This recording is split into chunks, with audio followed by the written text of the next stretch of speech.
الحمد لله نحمده ونستعينه ونستغفره ونؤمن به ونتوكل عليه ونعوذ بالله من شرور أنفسنا ومن سيئات أعمالنا من يهده الله فلا مضل له ومن يضلله فلا هادي له ونشهد أن لا إله إلا الله وحده لا شريك له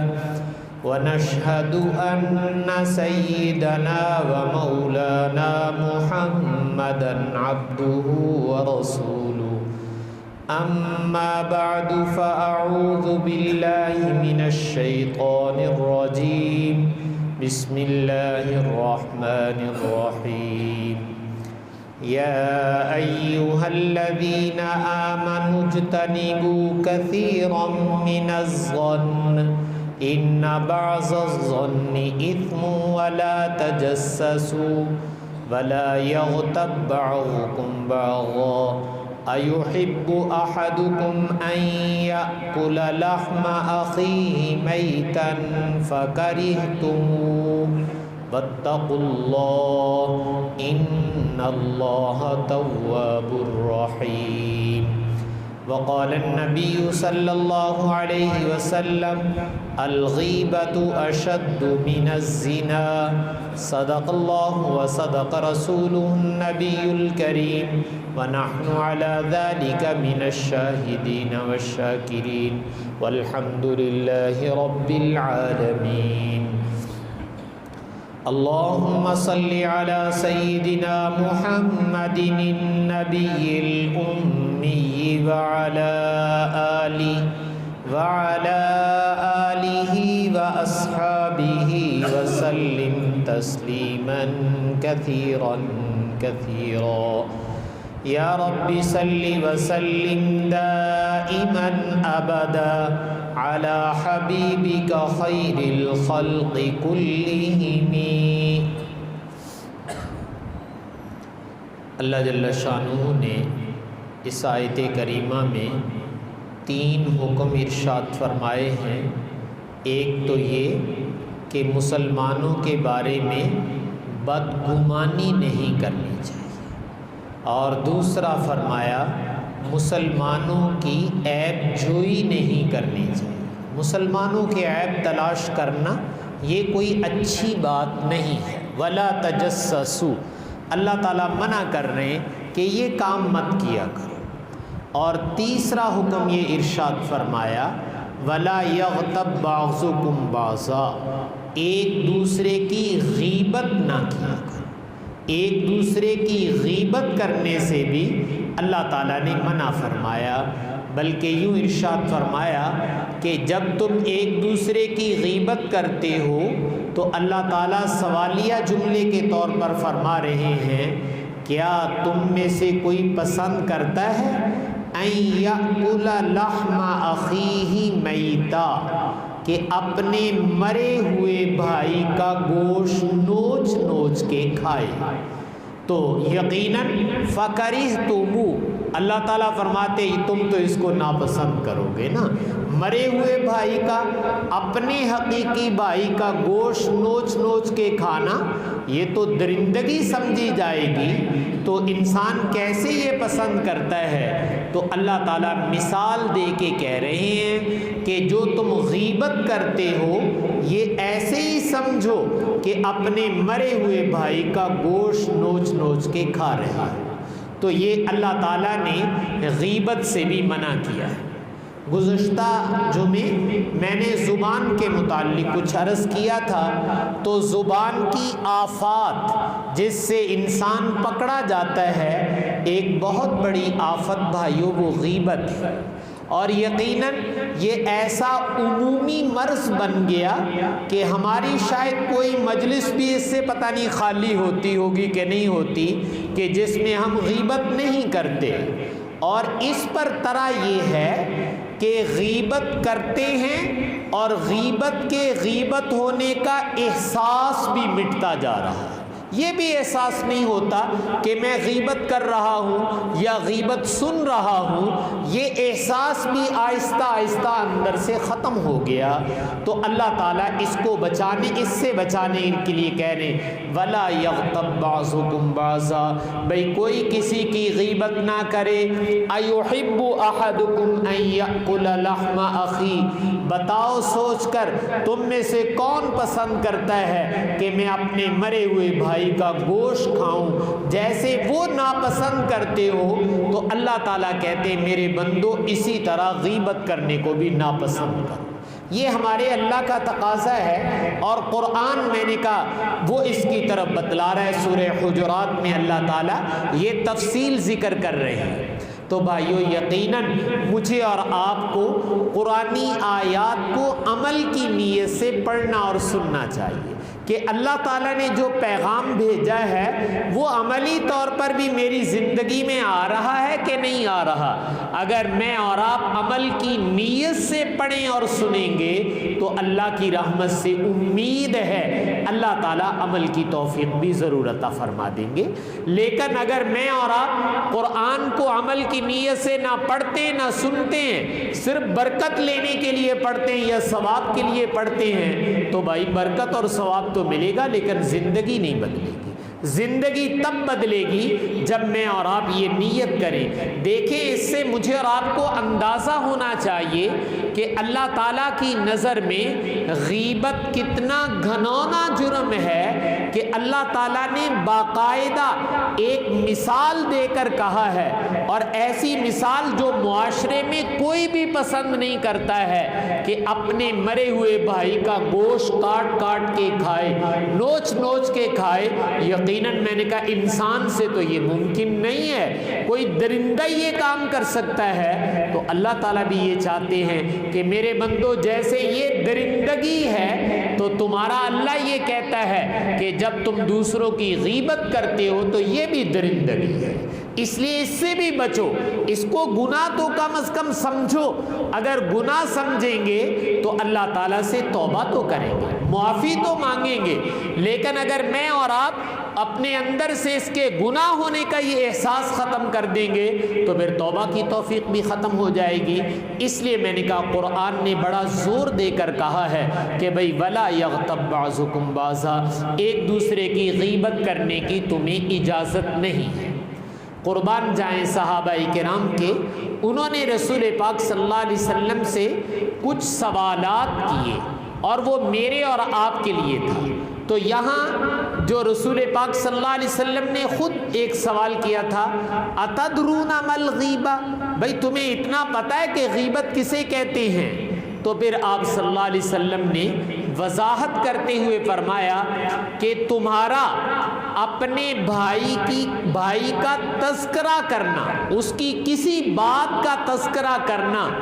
کہ اگر وہ سامنے ہو یا اس کو پتہ چل جائے تو اس کو ناگوار گزرے،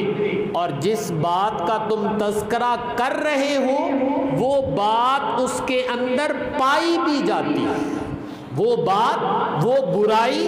جو تم بیان کر رہے ہو وہ برائی اس کے اندر پائی بھی جاتی ہے، لیکن تم اس کے پیٹھ پیچھے عدم موجودگی میں اگر اس برائی کا تذکرہ کرتے ہو تو آپ نے فرمایا غیبت تو حقیقت میں اسے کہتے ہیں۔ اور اگر اس میں برائی نہیں پائی جاتی، ہم نے اپنی طرف سے بنا کر اس کے سر تھونپ دی ہے، تو اس کو قرآن نے بہتان کہا ہے۔ اگر وہ عیب، وہ برائی اس شخص میں نہیں پائی جاتی اور میں نے اپنے پاس سے گھڑ کر اس کے اوپر ڈال دی اور اس کے بارے میں کہہ دیا، اگر وہ برائی نہیں پائی جاتی تو یہ بہتان ہے جو غیبت سے بھی بڑا گناہ ہے، اور اگر وہ برائی پائی جاتی ہے تو پھر آپ نے فرمایا اسے غیبت کہتے ہیں۔ تو کسی مسلمان کی کسی بات کا، چاہے اس کی ذات سے متعلق ہو، اس کے اموال سے متعلق ہو، اس کی اولاد سے متعلق ہو، یعنی ایسی بات کہ اگر وہ سنے تو اسے ناگوار گزرے، اور وہ واقعتاً عیب اور برائی اس کے اندر موجود بھی ہے، تو ہم اس کی عدم موجودگی میں اگر کرتے ہیں تو میں نے عرض کیا رسول پاک صلی اللہ علیہ وسلم نے فرمایا اسے غیبت کہا جاتا ہے۔ تو آپ صلی اللہ علیہ وسلم نے غیبت کی یہ حقیقت ارشاد فرما کر میرا اور مجھے اور آپ کو، جو کبھی کبھی ہم کہتے ہیں جناب میں تو اپنی زبان سے حق کہہ رہا ہوں، میں تو اپنی زبان سے سچی بات کہہ رہا ہوں، تو بھائی کسی کی عدم موجودگی میں اس کا عیب بیان کرنا اور وہ عیب واقعتاً اس کے اندر ہو تو آپ نے فرمایا اسی کا نام تو غیبت ہے۔ تم اپنی طرف سے یہ سمجھو کہ میں حق بیان کر رہا ہوں اور اللہ کے نبی بتا رہے کہ تم غیبت کر رہے ہو اور اپنے مرے ہوئے بھائی کا گوشت کھا رہے ہو۔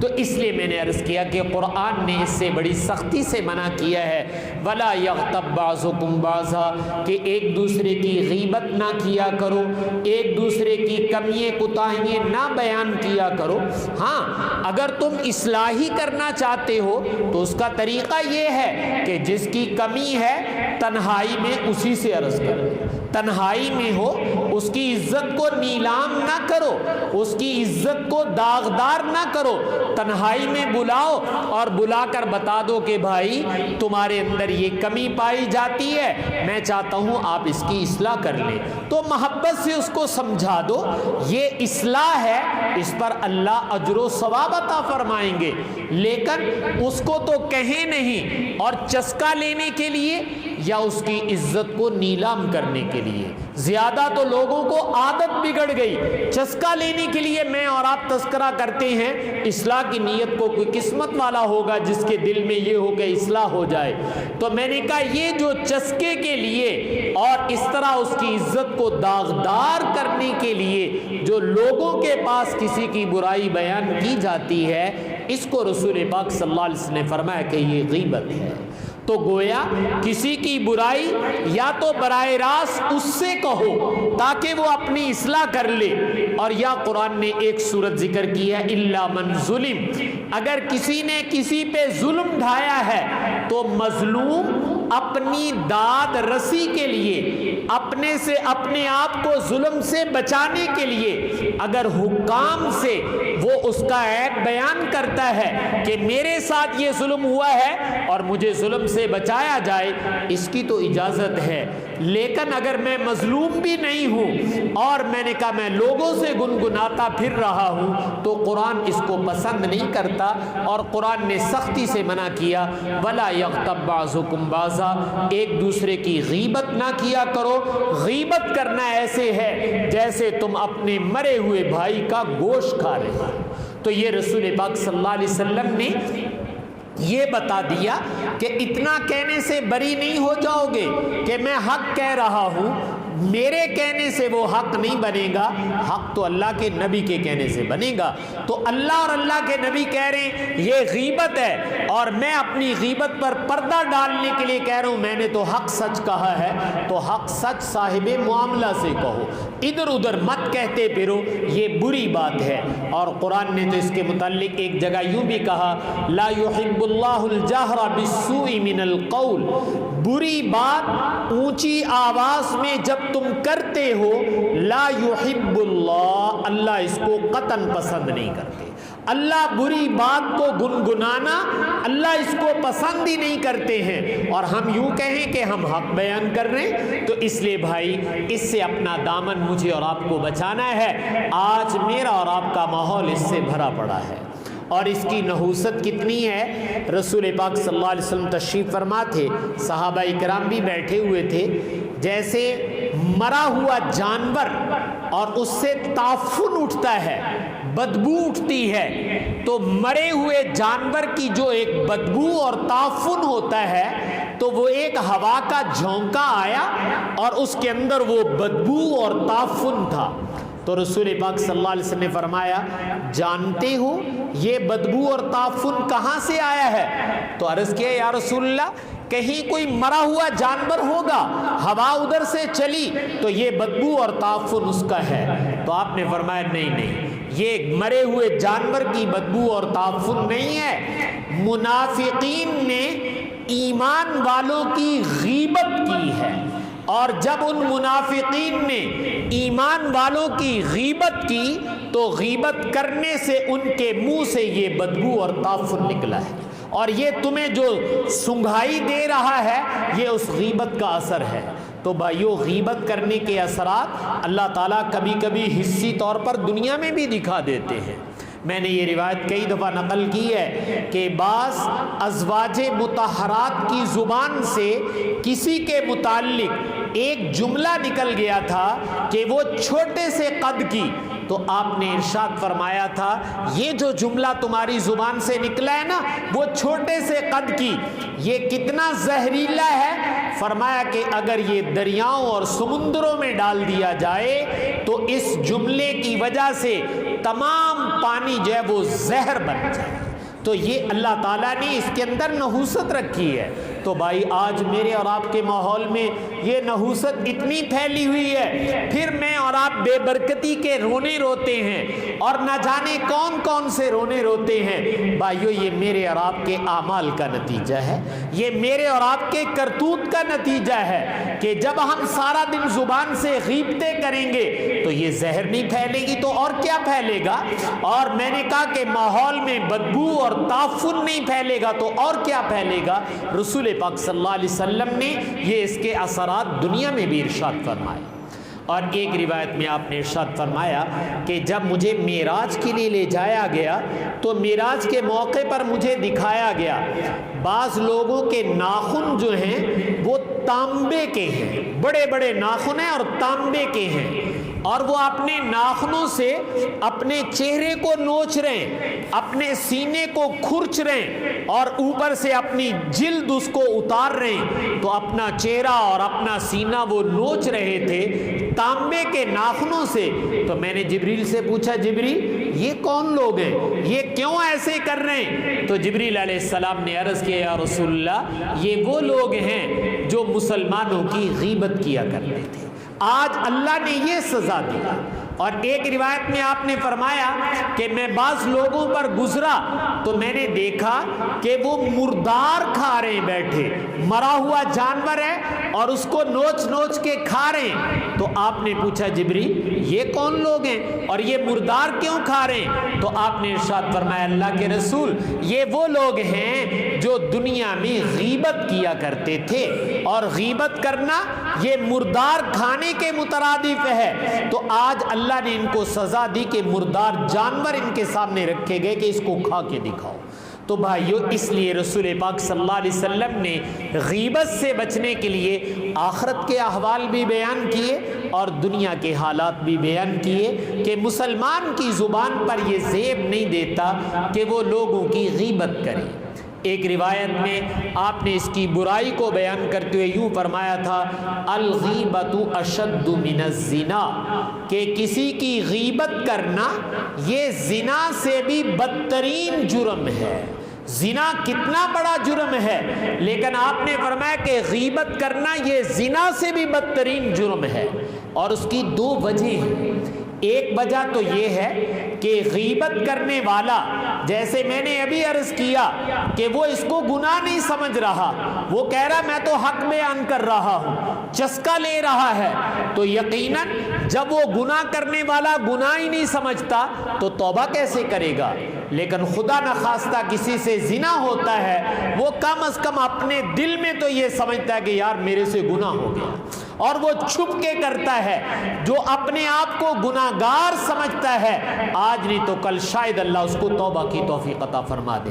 تو غیبت کرنے والا اپنے آپ کو گناہگار نہیں سمجھ رہا، زنا کرنے والا وہ اپنے آپ کو گناہگار سمجھ رہا ہے، اس لیے آپ نے فرمایا کہ غیبت کرنا زنا سے بھی بدتر ہے۔ اور دوسری وجہ علماء نے یہ لکھی ہے کہ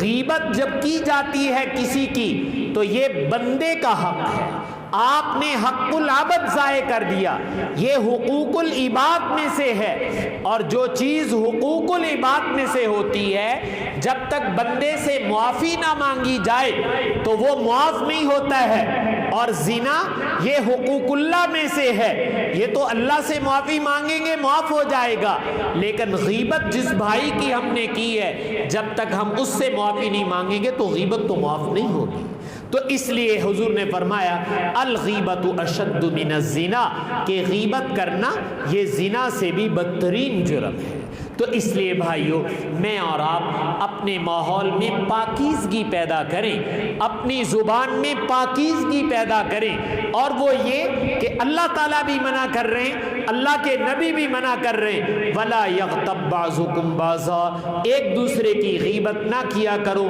کیا تم پسند کرتے ہو اپنے مردار بھائی کا گوشت نوچ کے کھاؤ؟ تو غیبت کرنا بھی ایسے ہی ہے جیسے تم مردار کا گوشت کھا رہے ہو۔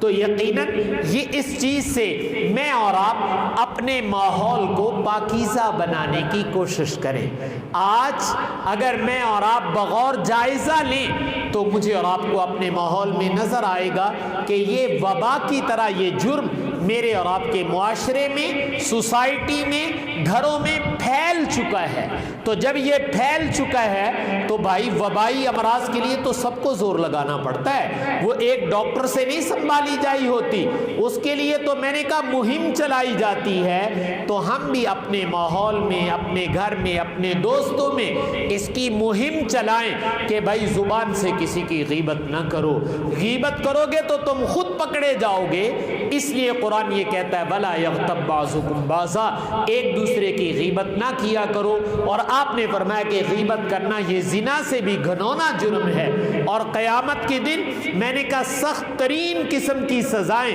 وہ غیبت پر دی جائیں گی۔ اور اسی طریقے سے رسول پاک صلی اللہ علیہ وسلم نے ایک دعا بھی تجویز فرمائی ہے کہ اگر خدا نخواستہ ہماری زبان سے کسی کے بارے میں کچھ نکل گیا، ہمارے سے کوئی زیادتی ہو گئی، بندہ اگر موجود ہے تو معاملہ صاف کر لو، بندہ ہی فوت ہو گیا، کسی ایسی جگہ چلا گیا ہمیں نہیں پتا ہے، تو آپ صلی اللہ علیہ وسلم نے ایک دعا سکھائی جس میں یوں ارشاد فرمایا ایھا المؤمنون، کہ جون سے بھی ایمان والے شتمتہ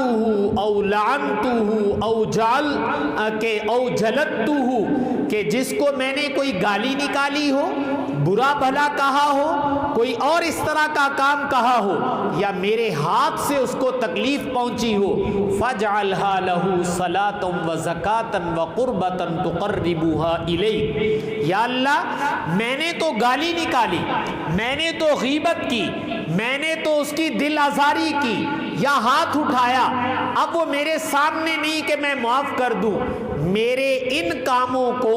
اس کے حق کے اندر تو اپنی رحمت کا ذریعہ بنا دے۔ فَاجْعَلْهَا لَهُ صَلَاةً وَزَكَاةً، رحمت بھی ہو، پاکیزگی بھی ہو، یعنی یہ میری گالی اور غیبت اس کے حق میں گالی نہ رہے، آپ اپنے فضل سے اس عمل کو اس کے لیے رحمت کا ذریعہ بنا دیجیے، اس کے لیے مغفرت کا ذریعہ بنا دیجئے۔ تو ہم اپنی زبان میں چاہیں تو یوں کہہ لینا چاہیے کہ یا اللہ ہماری زبان یا ہاتھ سے کسی مسلمان کو تکلیف پہنچی ہے تو ہم اگر موجود ہو تو معافی مانگتے ہیں، نہیں تو ہم اس کی مغفرت اور بخشش کی دعا کرتے ہیں۔ تو جتنی میں اور آپ اس کے لیے مغفرت اور بخشش کی دعا کریں گے تو شاید اس کی برکت سے میرا اور آپ کا وہ گناہ معاف ہو جائے۔ تو اس لیے عرض یہ کر رہا ہوں کہ بھائی غیبت سے